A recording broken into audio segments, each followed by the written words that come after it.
The legacy of Cannon began even before the first skiers carved a turn in the mountain. First in Franconia Notch, there was the Profile House, built in 1853, which was grander than the Mount Washington Hotel. And all of that, everything burned to the ground in one afternoon in 1923. This tragic event allowed the state to step up and claim the Franconia Notch as a state park. What it did was allow the state a few years later to purchase 6,000 acres in Franconia Notch, and that's why we have Franconia Notch State Park now.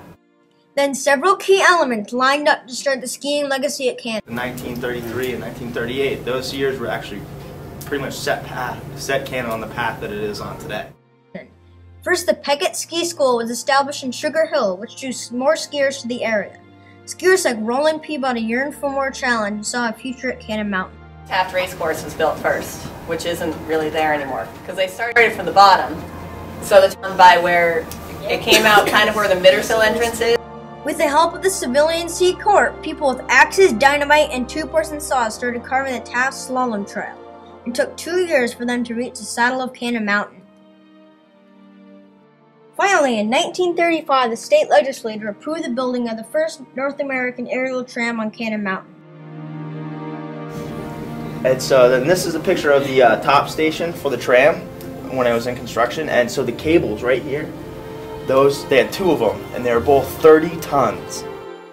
The tram welcomed its first passengers in June 1938.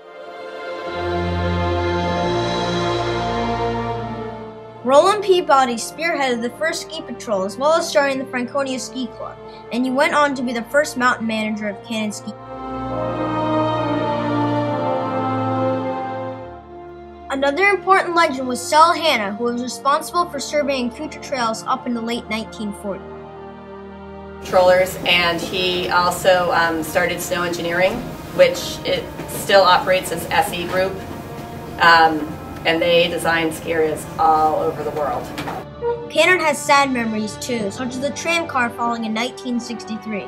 Luckily, only the night watchman was in the tram car and still lives today in the area. Very freak gust of wind picked this car up, the Lincoln car, and set it up on the edge of that steel.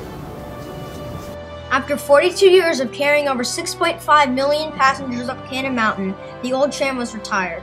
Dedicated in 1980 after 2 years of construction, a new tramway was up and running at the mountain. The 2 tram cars, Ketchum and Mustard, were now much bigger and could hold up to 80 people. The most exciting event at Cannon was hosting the 1967 Alpine World Cup, which was the first in North America.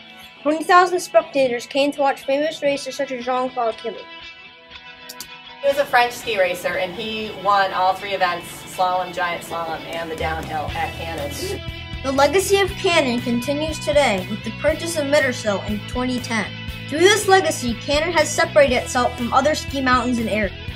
It's not just a ski mountain. It's just local flair. It's all about the people. If you're a skier, you want a bare bones, fun adventure. Upper Cannon and Upper Ravine are 2 of the best, most fun ski trails, I think. And some of the ski areas developed later didn't have those narrow, windy trails. That's hard. It challenges you. I love skiing Cannon because it's also more difficult than a lot of other mountains. The first tram to snowboarders and terrain parks now, Cannon has developed into a very special place to all who come to explore it. It is a very special place. Cannon's a family mountain. For me, it's all of the years that my kids were here at Lafayette Elementary School, Friday ski programs. It is, because it's the first place that my kids learned how to ski. Family, because my 2 boys grew up basically skiing. I remember my family's worked at Cannon. My great-grandfather was the first mountain manager at Cannon. Grew up just on skiing at Cannon, and so it's I have a lot of fond memories. It's a very important part to me.